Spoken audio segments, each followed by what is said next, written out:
आप देख रहे हैं सनमार्ग लाइव 7। आगामी विधानसभा चुनाव को लेकर अमित शाह के साथ ये लोग बैठक करेंगे। आगे की रणनीति पर चर्चा हो सकती है। और ज्यादा जानकारी के लिए हमारे सहयोगी दिलीप गिरी हमारे साथ जुड़ चुके हैं। दिलीप, अमित शाह की रणनीति जो है अब बंगाल चुनाव को लेकर शुरू हो चुकी है, क्या लगता है आपको? सभी नेताओं को दिल्ली तलब किया गया है, बुलाया गया है उन्हें।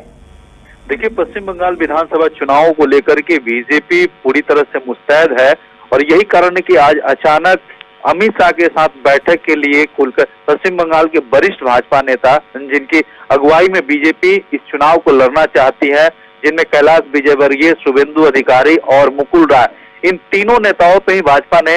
इन दिनों विधानसभा चुनाव को लेकर के विशेष तौर पे भरोसा देखा जा रहा है। और यही कारण है कि अमित शाह के साथ एक विशेष बैठक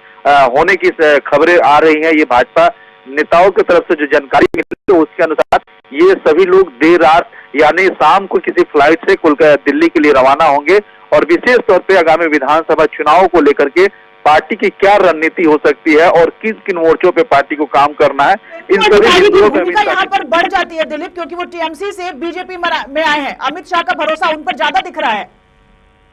देखिए, शुभेंदु अधिकारी और मुकुल राय, इन दोनों ही नेताओं पे अमित शाह की जो टीम है और अमित शाह को विशेष तौर पे भरोसा है, क्योंकि मुकुल राय ने पिछले लोकसभा चुनाव में पार्टी ने उनको भरोसा जताया था और पश्चिम बंगाल में पार्टी ने 18 लोकसभा सीटों को जीता। वैसे मुकुल राय के ऊपर भाजपा नेताओं का भरोसा बढ़ा और यही कारण है कि जब पार्टी का विस्तार किया गया उनमें उनको राष्ट्रीय उपाध्यक्ष बनाया गया। वहीं शुभेंदु अधिकारी पर भी बीजेपी की बहुत भरोसा है और अमित शाह को खासी भरोसा है। यही कारण है कि शुभेंदु अधिकारी ने मिदनापुर की सभा में अमित शाह के हाथों ही भाजपा का झंडा थामा था और भाजपा को यह विश्वास है कि शुभेंदु अधिकारी के नेतृत्व में 3 जिले जो है जिन पे उनके परिवार का और शुभेंदु अधिकारी का खासा पैठ है, जिनमें पूर्वी मिदनापुर, पश्चिमी मिदनापुर, बांकुड़ा और पुरुलिया, ये 4 जिला ऐसे हैं जहां पे इस परिवार का और शुभेंदु अधिकारी का अच्छा खासा प्रभाव है और यहाँ पे लगभग 50 से अधिक सीटों पे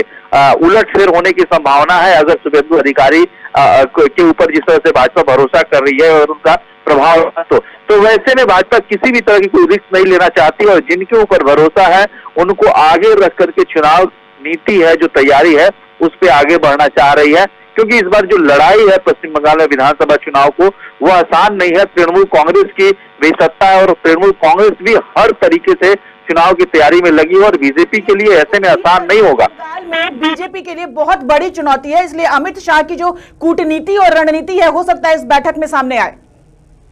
देखिए, यह पूर्ण रूप से पश्चिम बंगाल विधानसभा चुनाव को लेकर के अगर आप कहें तो अमित शाह जिस तरह से रणनीति बनाते हैं किसी भी राज्य के चुनाव को लेकर के, आपने देखा होगा कि बिहार चुनाव में अमित शाह कहीं भी फिगर में नहीं थे, लेकिन लगातार जिस तरह से पश्चिम बंगाल विधानसभा चुनाव को लेकर के दिख रहे हैं और उनकी तैयारियां नीति जिस तरह से दिख रही है, वैसे में इस बात से कहीं भी इनकार नहीं किया जा सकता है कि इस पूरे चुनाव को लेकर के अमित शाह सहित भाजपा जिस तरह से पुरजोर तरीके से लगी हुई है। यही कारण है कि आज जो बैठक की जाएगी, इन नेताओं को उन बैठक में बुलाया गया है और आगे जो पार्टी की नीति होगी, रणनीति तैयार की जाएगी, उस पर बैठक की जाएगी।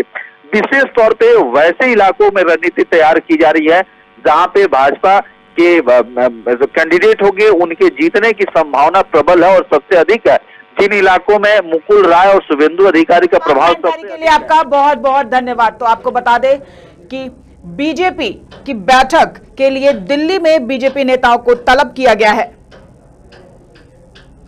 अमित शाह की रणनीति जो है काम आएगी यहां पर।